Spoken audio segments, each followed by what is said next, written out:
12 мая, 1170-й день аннексии Крыма. Время новостей на АТР. Добрый вечер. Апелляционный суд оставил в силе меру пресечения для Николая Мартыненко. Отклонив жалобу специализированной антикоррупционной прокуратуры, суд оставил экс-нардепа на поруки депутатов и министров. В суде антикоррупционная прокуратура заявила, что Мартыненко нарушает решение суда первой инстанции в части выполнения обязательств. Сам Мартыненко заявил, что дело против него сфабриковано грузинской группой под руководством Михаила Саакашвили. Бывшего депутата подозревают в причастности к растрате более 17 миллионов гривен. Залишити без змін апеляційну скаргу прокурора в кримінальному провадженні прокурора 4-го відділу. У мене немає емоцій. Ні гарних, ні поганих. Ця справа абсолютно розвалиться. Це перше питання, що ми повинні всі розуміти, тому що вона сфальшована, вона зліплена. З чого вона зліплена? З Углави зліплена, з Саакашвілі зліплена. Вони хочуть спекулювати НАБУ антикорупційною тематикою для свого рейтингу. Апеляційне рішення є остаточним, я його не можу оскаржувати, тому яким би воно не було, ми маємо його прийняти. По суті буде, коли суд призначить судовий розгляд, коли буде направлено обвинувальний акт. По цій справі його допитували, але його покази, його право відмовитись від їх дачі, воно є безумовним, ми не можемо цьому завадити. Він відмовився? Він мав намір бути допитаний, але його покази, скажімо так, не мали суттєвого змісту для ходу досудового розслідування. До начала заседания под зданием суда собрались активисты из национального корпуса. Когда Мартыненко поднимался в суд, ему под ноги бросали мелочь.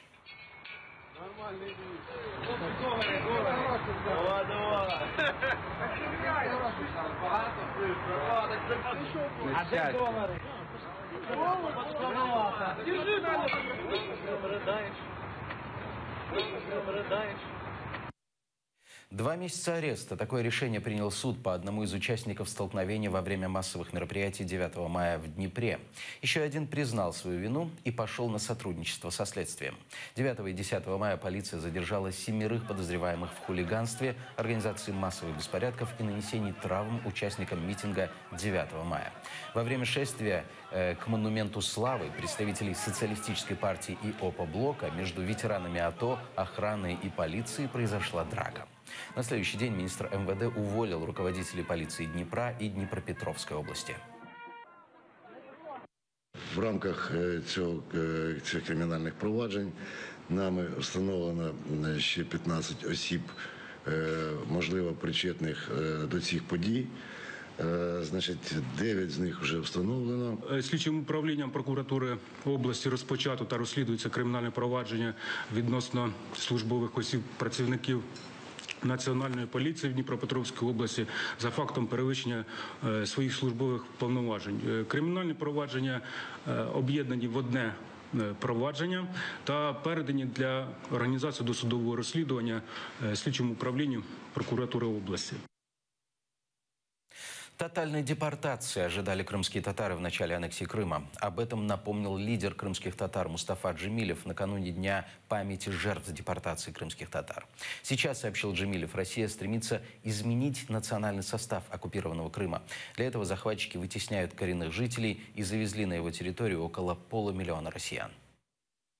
Мы вообще-то первые дни ожидали тотальной снова депортации, потому что были такие слухи.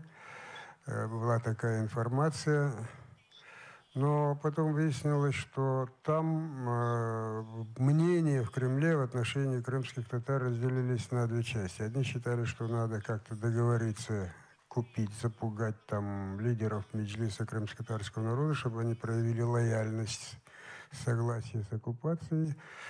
А вторая линия была на то, что концепция была такая, что с крымскими татарами невозможно договориться, и поэтому надо действовать традиционными методами, то есть репрессии. Сейчас в основном делается ставка на репрессии. Политика выживания крымских татар, то есть создать такие условия, чтобы крымские татары сами покидали Крым. Траурный митинг к годовщине Дня памяти жертв депортации 1944 года в Анкаре состоится. Накануне власти турецкой столицы запретили проведение траурного мероприятия из-за действующего чрезвычайного положения в стране.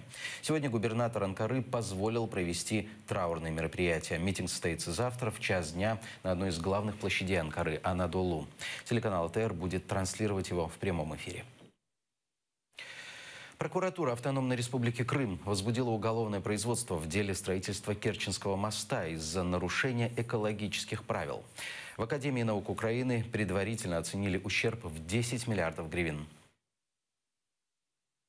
На сьогоднішній день юридичних і фактичних підстав немає у російської сторони здійснювати будь-які будівництва, тому що не погоджувалась також екологічна безпека, не погоджувалась, ми не знаємо, які норми будівельні застосовуються, щоб не порушувати цю екологічну безпеку. Крім того, прокуратури в ході досудового розслідування здобути інформація відповідних спеціалістів, фахівців Національної академії наук України, які попередньо зробили висновок, що вказане будівництво воно вплине на флору, фауну Азовського та Чорного моря.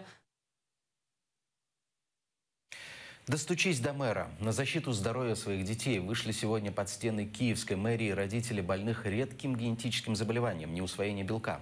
Государство выделяет таким детям необходимые биологические добавки. Без них у детей начинается поражение нервной системы. В этом году мэрия закупила биологические добавки, которые подходят не всем. Ивану 8 лет. От других детей его отличает генетическое заболевание. Его организм не усваивает белок. Это значит, что он может есть овощи и специальные белковые смеси. До середины 2016 года Киеврада закупала смеси для каждого ребенка. Сейчас выдают то, что закупили по тендеру, без учета особенностей организма, рассказывает отец Ивана. Потому что принудить его пить смесь, которую он не хочет, я не могу. Это рвота, тошнота, это плохое состояние. Без этих смесей дети, организм которых не усваивает белок, становятся умственно отсталыми и физически неполноценными, поэтому отец покупает препарат за свой счет. Баночка смеси стоит примерно 4,5-5 тысяч гривен. Нам надо, если мы сейчас экономим, мы сейчас пьем 3 баночки, вообще надо 5 баночек. Да, 5 на месяц, да. Поставьте 5 баночек на 5 тысяч, это 25 тысяч, это больше бюджета любой семьи. Сегодня жизнь Ивана зависит от того, сможет ли отец купить биологическую добавку. Я мрію, щоб я був живий і здоровий, і ще. Родители со своими больными детьми пришли под Киевскую городскую администрацию, чтобы узнать, почему город не закупает биологические смеси, которые подходят их детям. Эта женщина ответственна. Я не секунду так кричу. Где мэр? Мэр где? Мэр где? Где заместитель мэра, ответственный по медицинской части? Сюда их быстро, к ним дети пришли, которых они накормить не могут. Мы против того, чтобы закупались смеси, в качестве которых мы не уверены. Закупаются смеси, которые не применяются ни в одной стране, но, по крайней мере, европейской или близлежащих стран. Відповідно до чинного законодавства, все на 100% виконано саме в правовому полі. Сьогодні, що мова йде, хочуть дійсно порушити закон в частині. І щоб закуповували саме ту торговельну марку. Але в мене питання, тут у нас 20 батьків. А де всі інші? Всіх влаштовує? Всі приймають? Обійти публічні закупівлі – це закон про публічні закупівлі, це в рамках закону. Если вы по-другому не можете обеспечить пациента необходимым лечением, чтобы... Закон позволяет закупать. Чиновники предложили людям написать коллективное письмо Министерства здравоохранения Украины, чтобы получить возможность закупать лекарства индивидуально каждому ребенку. Светлана Поломарчук, Эльдар Тарахташ, Асан Иминов, Заман, АТР. Участники и гости Евровидения могут пройти тест на ВИЧ и гепатит. В фан-зонах появились пункты бесплатного тестирования. Гости фан-зоны, взявшись за красную ленточку, создали круг.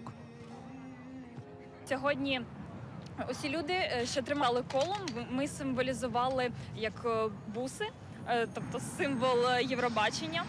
І що ми якби схожі, але перед цією проблемою ми всі рівні. Пункт на Софийской площади работает уже неделю. Владислав пришел провериться на ВИЧ-СПИД.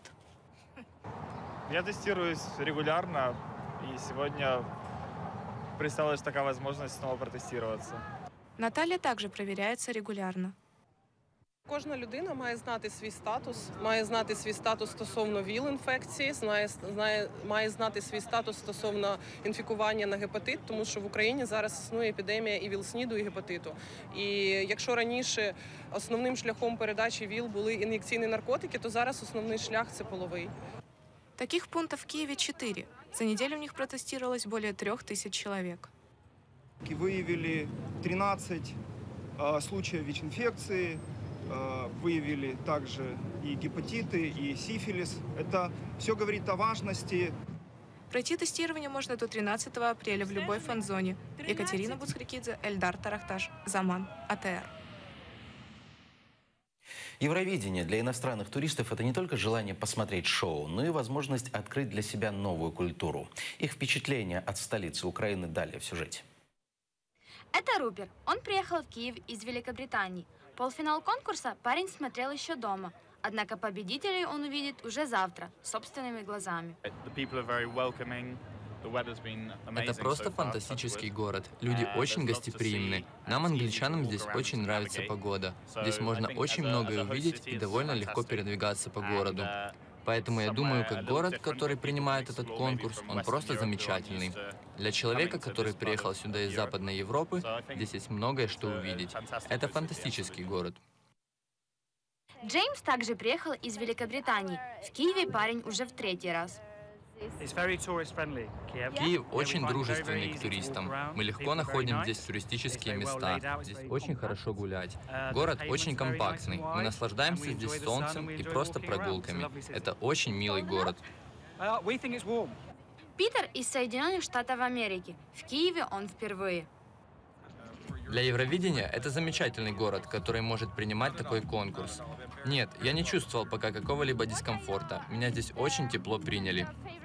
Рупер и Джеймс из Великобритании помнят, как зовут победительницу Евровидения прошлого года, песню, а также о чем она. Питер и Ша на этот вопрос отвечает с улыбкой. Имя победительницы он забыл, но песня ему понравилась. У меня просто вылетело из головы имя победительницы, но это причина, почему я приехал сюда.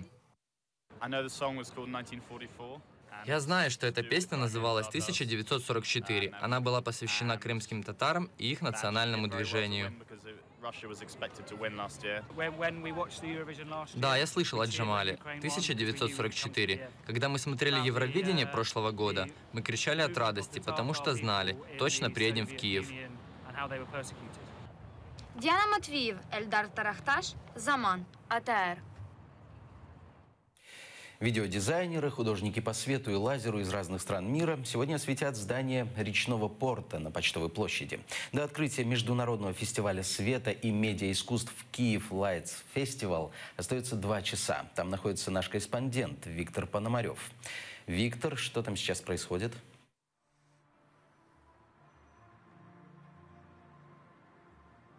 Я сейчас нахожусь на Почтовой площади. Здесь идет подготовка к первому международному фестивалю медиаискусства и света Киев Light Festival. Организаторы готовят локацию к открытию. Позади меня вы видите речной порт. Именно он станет главным экраном. На него видеохудожники будут транслировать свои картины. Рядом со мной один из организаторов фестиваля Александр Крижевич. Александр, расскажите, что зрители увидят сегодня во время открытия фестиваля. Добрый вечер всем зрителям. Сегодня мы открываем не только речной порт, это наша основная сцена, но у нас вместе есть еще дополнительные локации, такие как Контрактовая площадь, Михайловская площадь, ЦУМ, пешеходный мост. Эти все объекты, они превратятся в такие новые арт-объекты, которых Украина, наверное, еще не видела. Наша основная сцена у меня находится за спиной. Здесь будут показаны работы более 30 участников из 10 стран. Очень много подалось интересных работ. Есть такие страны, как Мексика, Бразилия, Германия, Франция. Много работ Украина, естественно, дала. И для Украины это такой, наверное, новый экспириенс, потому что обычно 3D-шоу — это 10-минутное шоу, и потом все заканчивается. У нас сегодня 3D-шоу будет длиться нон-стоп 2,5 часа, потому что у нас большое количество работ. Мы продолжаем оставаться на фестивале вплоть до его открытия в 9 часов. Всю последнюю информацию вы увидите в следующих выпусках. Спасибо, Виктор. На этом пока все. Следующий выпуск «Заман» на украинском языке в 20:00. Через несколько минут эфир продолжит программа «Бугун». Сергей Щербина и Кристина Бондаренко поднимут тему расследования дела Януковича. Хорошего вечера. Будьте с нами.